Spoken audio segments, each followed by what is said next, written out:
વાત કરીએ પાટણની, જ્યાં એશિયાનો સૌથી મોટો સોલાર પાર્ક પાણીમાં ડૂબી ગયો છે।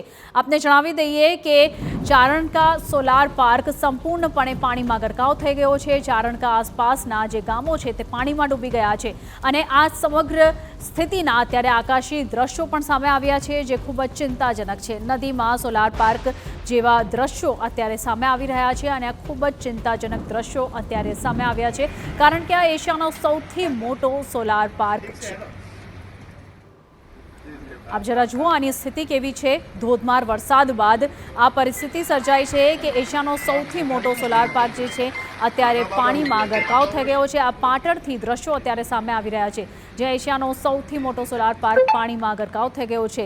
ચારણકા સોલાર પાર્ક સંપૂર્ણપણે પાણીમાં ગરકાવ થતાં અત્યારે ખૂબ જ ચિંતાજનક દ્રશ્યો સામે આવ્યા છે। આ આકાશી દ્રશ્યો આપ જોઈ રહ્યા છો, જે ખૂબ જ મોટી ચિંતા ઊભી કરી રહ્યા છે કે આખરે હવે આનો નિકાલ પાણીનો કઈ રીતે કરવામાં આવશે અને કેટલી વહેલી તકે તંત્ર તરફથી આની કામગીરી હાથ ધરાઈ છે।